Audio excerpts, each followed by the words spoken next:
में श्री मीन केतन रामदास, इनका गौर पार्षद, इनका चरित्र हम लोग श्रवण करेंगे।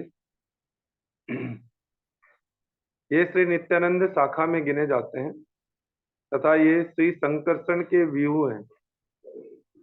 अमुम प्राविशताम कार्यात सहजो निष्ठोल मुको मीन केतन रामादि व्यूह संकर्षणों करा। गौर गणोपदेश जो दीपिका है। श्री कृष्ण लीला के निसट और उल्मुख नामक दोनों भाइयों ने इस नित्यानंद व्यूह में प्रवेश किया था। श्री चैतन्य महाप्रभु जी की लीला में ये दोनों ही मीन केतन एवं रामदास के नाम से विख्यात है। गौर गणोपदेश दीपिका नामक ग्रंथ में मीन केतन और रामदास दोनों को अलग अलग व्यक्ति के रूप में निर्देश किया गया है, किंतु श्रील कृष्णदास कविराज गोस्वामी जी एवं भक्ति रत्नाकर के रचयिता श्री नरहरि सरकार ठाकुर जी के वर्णन में स्पष्ट रूप से प्रतीत होता है कि मीन केतन रामदास एक ही व्यक्ति का नाम है। ऐसा भी हो सकता है कि जो बलदेव जी की लीला में निसट से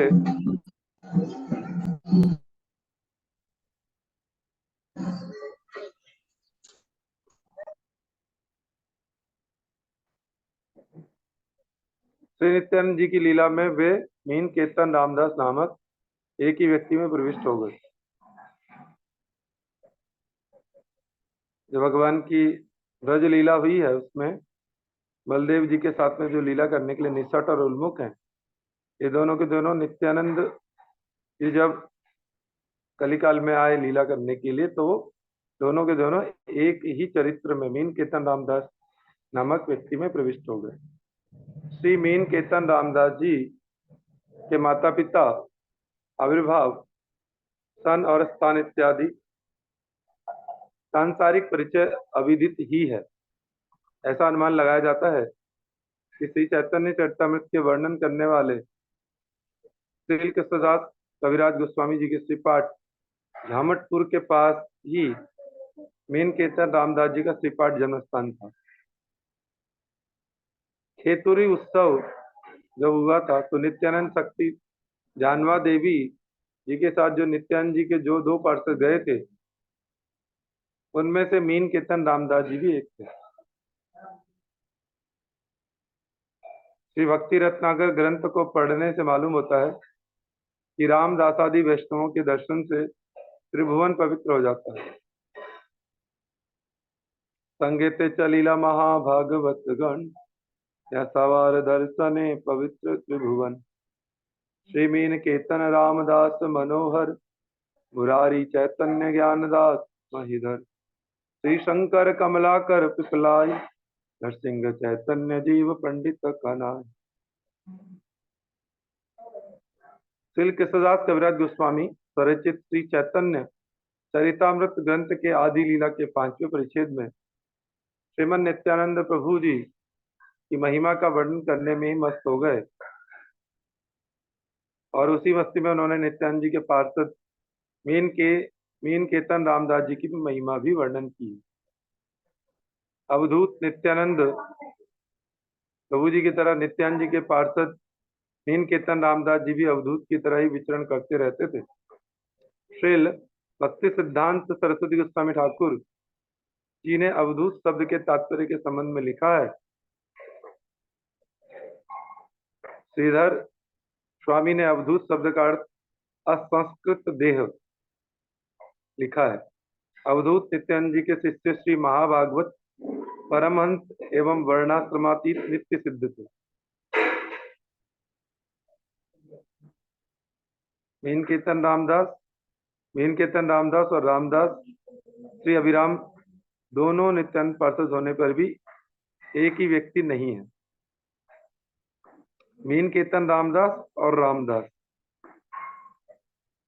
श्री अभिराम एक है, रामदास श्री अभिराम दोनों अलग हैं। एक मीन केतन रामदास जिनके बारे में हम श्रवण कर रहे हैं, इनके दोनों में रामदास शब्द का प्रयोग हो रहा है। एक में मीन केतन रामदास और दूसरे में रामदास श्री अभिराम। तो नित्यानंद पार्षद होने पर भी एक ही व्यक्ति नहीं है। रामदास तो द्वादश गोपालों में से एक श्री राम सखा है। श्री अभिराम ठाकुर का श्रीपाठ खानाकुल कृष्णनगर में है।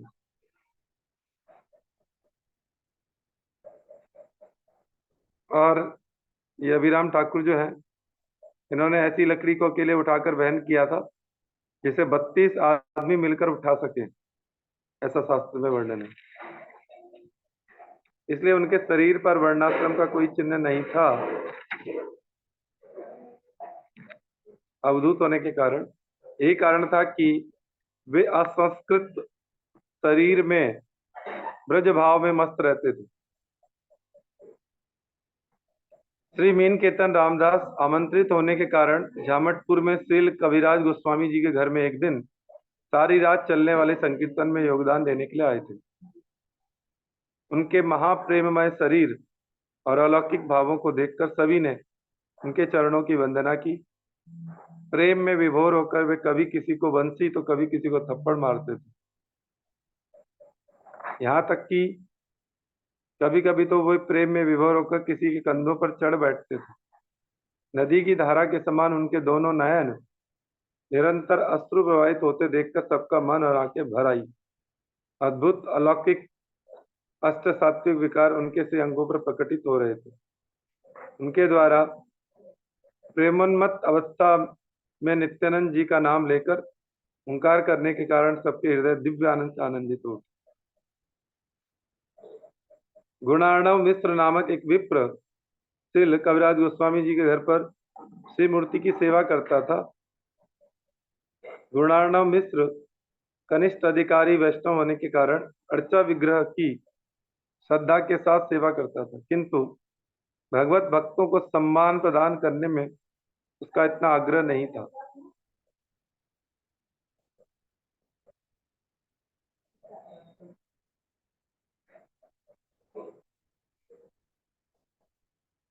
मीन केतन रामदास, यहाँ पर एक बात बहुत अच्छे से बताई गई।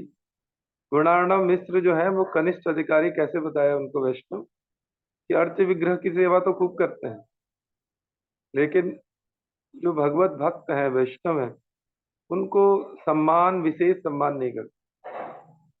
मीन केतन रामदास जी ने लोक शिक्षा के लिए क्रोध दिखाते हुए कहा,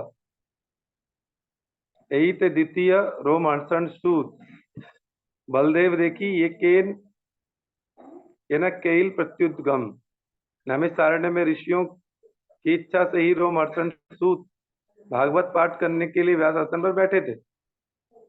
उस समय जब बलदेव जी वहां पहुंचे तो सभी ऋषियों ने देख उनके सम्मान हेतु आसन छोड़ खड़े हो गए, किंतु रोमहर्षण के ऐसा न करने पर बलदेव जी ने उन्हें सजा दी थी। दाम्भिक व्यक्ति का भागवत पाठ करने का व श्रीमूर्ति की पूजा करने का अधिकार नहीं होता। भागवत साक्षात श्री कृष्ण अभिन्न स्वरूप है। पुजारी ब्राह्मण ने मीन केतन रामदास जी के शासन को स्वीकार किया। वे उनकी मीठी डांट से असंतुष्ट नहीं हुए। उनके करने योग्य जो सेवा थी उन्होंने सभी की, किंतु उत्सव समाप्त होने के पश्चात पुजारी जी के चले जाने पर कविराज गोस्वामी जी के भाई का मीन केतन रामदास जी के साथ कुछ वाद विवाद हो गया। कविराज गोस्वामी जी के भाई श्री चैतन्य महाप्रभु जी के प्रति सुदृढ़ श्रद्धा थी, किंतु नित्यानंद प्रभु जी के प्रति उनकी श्रद्धा उतनी नहीं थी। ये पता लगने पर ही कि नित्यानंद जी के प्रति श्रद्धा नहीं है, मीन केतन रामदास जी अत्यंत दुखी हुए और क्रोधित होकर उन्होंने अपनी बंसी तोड़ दी, तुरंत ही वहां से चले गए।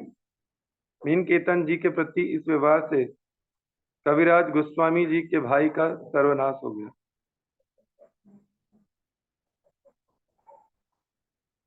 कल भी हम लोगों ने इस चरित्र को रिपीटली श्रवण किया था, तुलसीदास कविराज गोस्वामी जी के चरित्र में।